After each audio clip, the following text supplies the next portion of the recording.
You are now tuned in to the Storm Tracker podcast.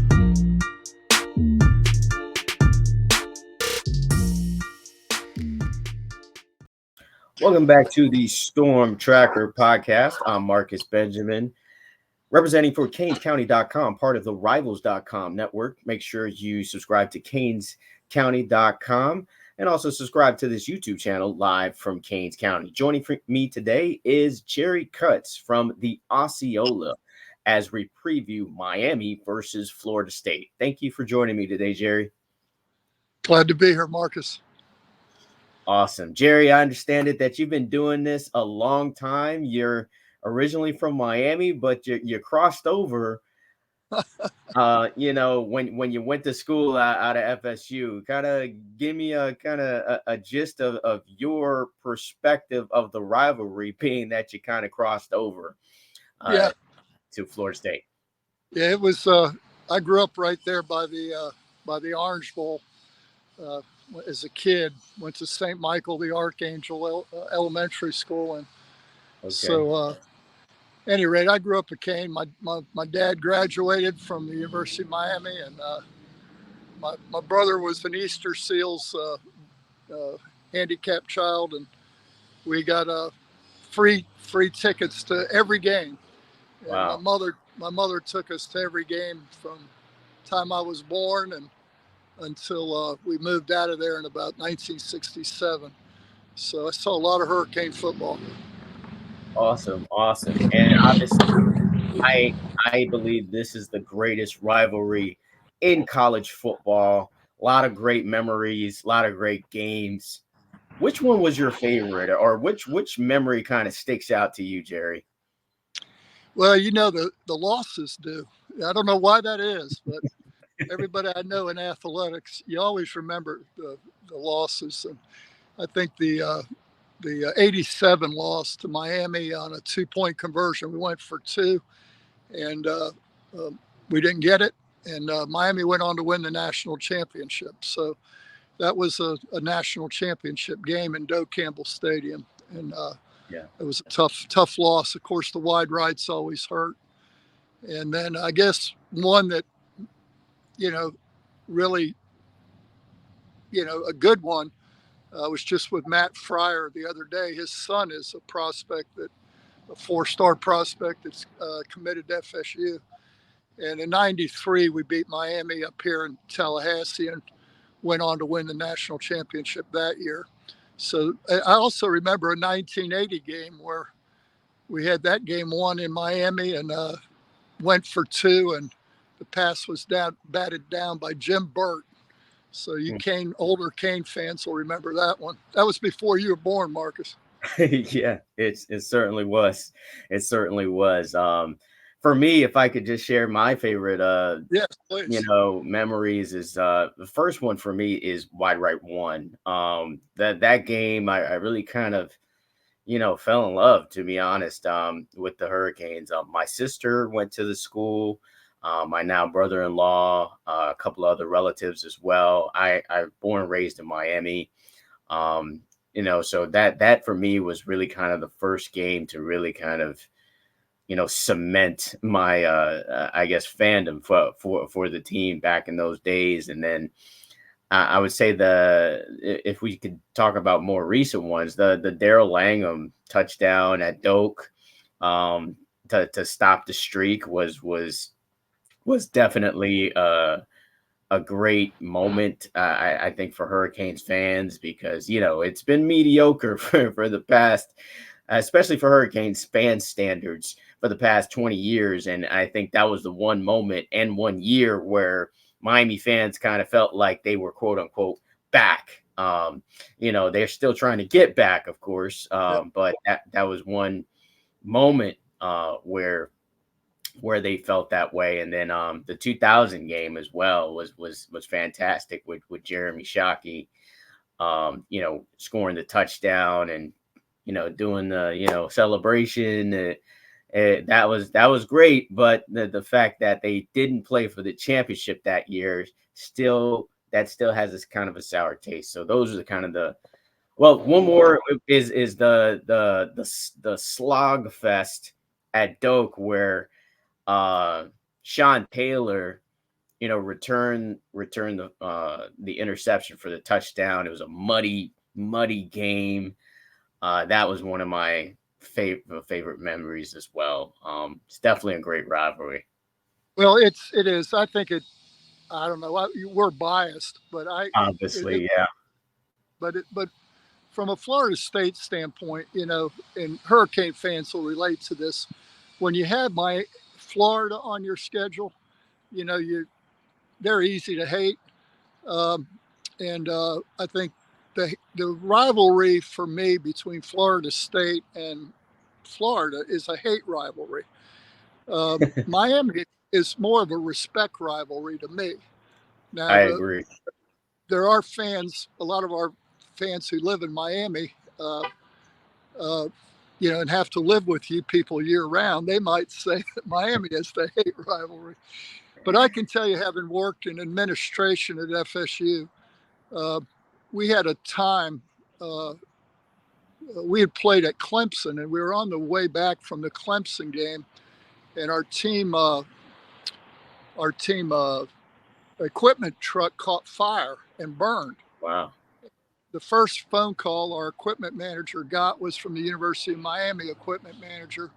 He had already loaded a truck and was sending equipment up to Tallahassee so that we'd be able to practice that week. Wow. And we've had that kind of a relationship with Miami over the years. Ron Frazier was a Seminole, and there's Bob Berger, who used to be in sports information during the Butch Davis years, was at Florida State, had worked up here.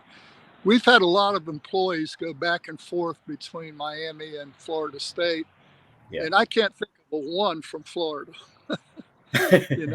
Not a one. But at any rate, we look forward to this game, and we'll have a sold out stadium, and the energy will be very high. And I can tell you, Miami brings more people to Doak than any other team that we play, including Clemson and Florida. Oh wow, including Florida. I have to agree with you, Jerry. For me, and I think most Canes fans, we hate Florida more. I think a lot of people don't realize that Miami fans and the Miami school, they do not like Florida at all. And I totally agree. I feel like it's more of a respect thing. For me, it's kind of a holiday. It's my favorite game of the year to watch. Florida is like, I'm pretty sure, both of us enjoyed last weekend when they lost to Arkansas, right? If we were doing a podcast, if this podcast was Georgia, Auburn, and we asked each other which team we hate the most, it would be Florida. Right. I can't think Florida's pretty much hated by everybody. Yeah, that is a fact. That is definitely a fact. But yeah, let's talk about this game. Obviously, Florida State's having a great season. They're undefeated, likely going to be announced in the top 4 of the college football playoff for the second consecutive week tonight. And they've had some ups, they've had some downs, although they haven't suffered a loss as of yet. When you looked at or watched every game this season, which game did you kind of see them, I guess, the most vulnerable, and which game did they just look the best to you? Well, the LSU was the best they've looked. They rose to that occasion. They played up to the competition against LSU. I think the red bandana game at Boston College, that's a sleepy place. It's easy to get lulled to sleep there. And they struggled at Boston College, I felt like. Now, Boston College has proved to be a better team than what we thought they were the day we played them. But those would be the 2 games. And what I see, and you mentioned it, is that this team will play up and down, and they'll do it in the same game. I wouldn't call this a very their strength is they're explosive. I mean, they can be really, really good in in a in a run of 4 or 5 series. They'll play really, really good, and then other times they appear inconsistent, where they'll just go 3 and out a couple times in a row, and it. I think a lot of our fans, and I think college football fans, they expect Florida State to be that explosive team every time they touch the ball, and they've struggled to do that. That would be, their strength is their explosiveness, their weakness is some inconsistency. Yeah, you kind of saw that last week, right? Again against Pitt. I mean, although they were down, their two top receivers and Johnny Wilson and Keon Coleman, and also Hykeem Williams as well. From what I understand, wasn't available or is going through some kind of injury. But still, they kind of went through I guess, kind of a sleepy game, even though this wasn't a noon kick. Um, in your perspective, kind of what happened in that Pitt game? In the Pitt game, like in the first quarter, they had 168 yards of offense, but they didn't put it in the end zone. They just didn't score. That first quarter, the stats were 168 Florida State, 19 Pitt, and it was just one of those days where we had one turnover, and that was it. We didn't score. Had a 94-yard drive, and on 4th and goal, went for it and didn't convert. And it was one of those kinds of things. I think Pat Narduzzi does a really good job with his front and confusing. They get a lot of people into the running game. And that's what they did against Florida State. And they made it hard for Florida State to run it. And I think Narduzzi does that by nature, but also knowing that the top 2 receivers were out. I think he wanted to make Florida State beat him throwing the ball with our backup receivers in the game.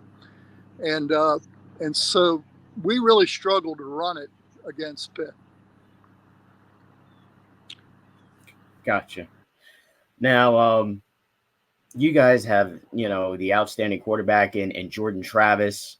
We've kind of seen this guy grow over the years, Palm Beach guy. And, seems like he's been at Florida State for a long time now. But, he's grown into a NFL, maybe worthy type quarterback. Can you talk about what you've seen from him over the years and just what makes him so dangerous? Yes, so he came under Willie Taggart. So when Mike Norvell got here, he inherited Jordan. And early on in Jordan's career, he really lacked confidence. He might be the only quarterback I've ever met who really seriously lacked confidence in himself. And Mike did it. At one time, he asked Mike about switching to receiver. And Mike told him, no, if you put in the work, you'll be a Heisman candidate one day. He believed in Jordan, and I think that was the turning point for Travis. He had a coach who believed in him and was willing to work with him and alter the offense to take advantage of his playmaking ability. I think Jordan's greatest strength, honestly, is the team believes in him. He's one of the best leaders that I've seen in my 40 years covering the program. There's a love for him among his teammates. And in fact, when he decided to come back, that's when you saw guys like Trey Benson and Jared Verse and these other guys decide to come back too. He is definitely the bell cow. Now, on the field, I had an NFL coach tell me that a quarterback cannot learn to throw the ball better. that by the time they get to the college level, they are what they are. And he has since told me he was wrong, that Jordan is the first he's seen really improve his ability to throw the ball. His legs are natural. He has a little bit of that escapability that Charlie Ward had. He can right when you think you got him hemmed up, he can escape and extend plays. And I think that's his trademark. But man, if you looked at the Pitt film and you see a couple of the throws he made, back shoulder throws that were spot on. He threw dimes. And he couldn't do that when he was a sophomore. So his development as a passer has been, I guess, spectacular. I don't think I've ever seen anyone improve year over year like he has. And, Mike Norville will tell you that it's about the work he puts in and the amount of film he studies. He's not a guy who goes out there and does it just on athletic ability. He is a student of the game. So I think that his greatest strengths, probably other than his running, are the intangibles. He works at the game, and because he does, he has the confidence of his teammates. They see the work he puts in. Awesome. And of course, Travis has some outstanding playmakers to throw to this season in Keon, Coleman that I mentioned earlier, Johnny Wilson. You mentioned Benson, the running back, and Jaheim Bell as well as at tight end. Just first of all, I wanted to ask. First of all, I wanted to ask about the health of your receivers. They were out last week against Pitt. So do you expect them to play this week? I could tell you, but then Mike would have to kill me. But no, I don't know, to be honest with you. As I stand here today, I don't know. Mike said at the press conference yesterday that that they're hopeful to have both of them back for the game. And he spoke positively of that. He's a guy, the one thing, Norville gives us a lot of access to the game. I mean, to practices. We get to watch practice on Tuesday and Wednesday. So well, I'm super jealous. I'm super jealous of that, Jerry, because Coach Cristobal doesn't allow any type of watching of the practice. Exactly. And we've had that, under Jimbo Fisher didn't. And so, I grew up, I started Osceola in 1982, and Coach Bowden was our coach. And back then, I got to even watch film with the coaches. I mean, I had total access for all 18 years. And so Mike gives us access. The one thing he doesn't want us talking about is injuries. What we see is what's on the practice field. I'm not there this morning. I'm with you. So I don't know if those guys are dressed or not. Our report later today, Bob Ferrante and Kurt Weiler will give us a report on whether they practiced today or not. But on Monday, Mike said he was hopeful that both of them would be available on Saturday. Okay, so definitely visit theosceola.com for the latest on the Florida State Seminole injury situation. I did want to ask a little bit about some hometown guys. People kind of want to know about Hykeem Williams and Conrad Hussey and others. What have you seen from them thus far? So I'm really excited about Hussey. He's a true freshman. And in August, I kind of drove some of my staff crazy, raving about him, as a true freshman. He has instinct. He's a football player. And I like Miami guys. I'm partial to them. Grew up down there, went to Coral Gables Youth Center. And my buddy, I moved before high school ball, but, all my buddies played high school ball. And I think Miami kids are just different. They're better. the competition level in Dade County with so many 6A high schools, you've got to pack a lunch every time you step on the field. And the Miami kids are just, they're competitive, and they've played a lot of football. Football is their number one priority. And, you get kids from other states or other parts of the state, and they played 3 sports and surf and do other things. Miami kids are football players, and Hussey epitomizes it. I'm a big Hussey fan. And then you mentioned Hykeem. Hykeem came in early, and at the time, he was a big kid. I mean, you're surprised at how wide Hykeem is. He's tall, but he's also wide. And he was carrying about 15 more pounds than he is now. So he came in early, went through spring, and I thought, boy, I thought he was behind, to be honest with you. And he's a super talent, but I just thought he wasn't physically in the right shape. When we do our off-season conditioning program, he struggled through it. And when he reported in August, he was a different kid.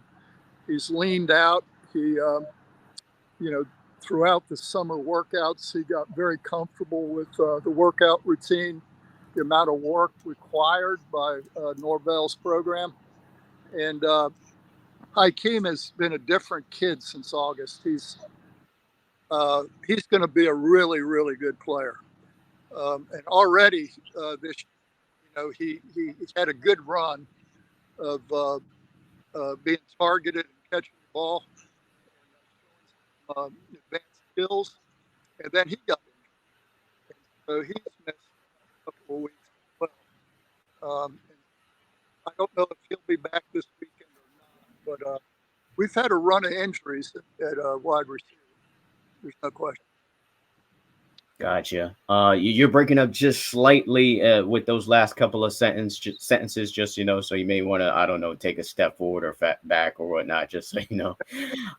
But let's talk about the defense. Obviously this defense has played well at times, and they haven't looked their best at times. What does this defense do well, and who are some of the guys that Miami should be wary of? We went into the season thinking it was going to be the defense that would be our greatest. Our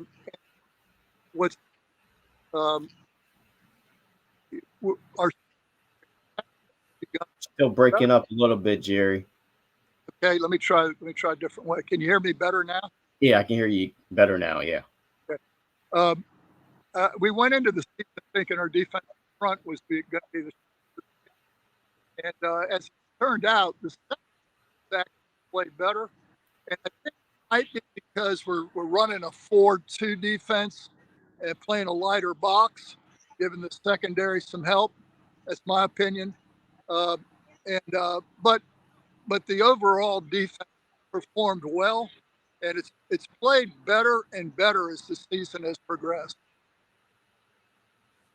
In terms of guys that are playing particularly well, you always have to watch out for Jared Verse, who's on one end, Patrick Payton, a Miami guy, on the other end.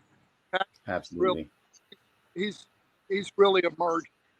And then linebacker, most active linebackers, Deloach. He's a good, really good player. Which linebacker did you say? It broke up again. Oh, I'm sorry. Kalen Deloach, probably the most active linebacker. Deloach. Along with Bethune, Tatum Bethune. He's playing very well again this year. So Deloach and Bethune are the most active linebackers of the three. Absolutely. Patrick Payton definitely was a late bloomer down here in high school. He really blew up his senior year. He was committed to Nebraska and then ended up flipping to Florida State. You guys definitely got a gem with him, and he just continues to get better. Yeah, he plays with a lot of passion, and he'll get his hand on a lot of passion. He bats down a lot of balls at the line. Good player. Definitely.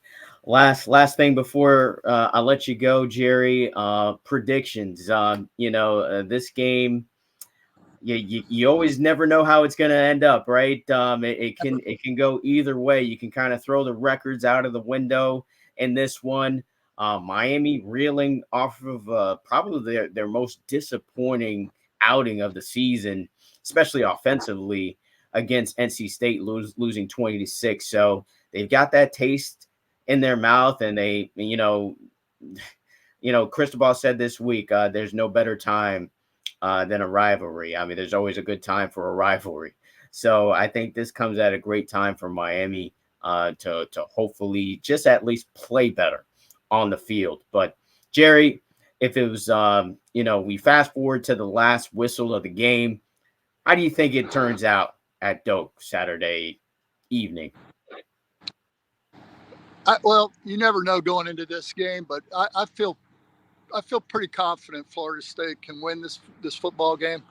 And I think the margin, the spread that the Vegas and the money is picked 14 is a fair one. Florida State likes to be around 31 points, so I'd call it 31-17 Florida State. Yeah, I mean, it's hard for me to imagine that Miami would come out of Doak Campbell with a victory, just because they just haven't performed well on the road this year in conference. And until they can kind of prove that, I'm going to pick against them. I picked them to win against NC State, and they couldn't make the place to win. And, Miami's got questions at quarterback. They may play the backup this week, from what I hear. So, with all of that being said, it's hard for me to see Miami keep up with Florida State offensively. So, but I think they fight, though. I think they fight. I think they cause a couple turnovers, maybe to, keep it close. But I agree with you. I think it's going to be maybe a 31-21 type of game when it's all said and done. Well, we'll see. Excuse me. Let me first say, playing at NC State is not easy. Florida's beaten at NC State a number of times. They have arguably the nastiest fans in the conference, and I know I'm Miami, so don't. But it's just a tough place to play. Their fans are rowdy.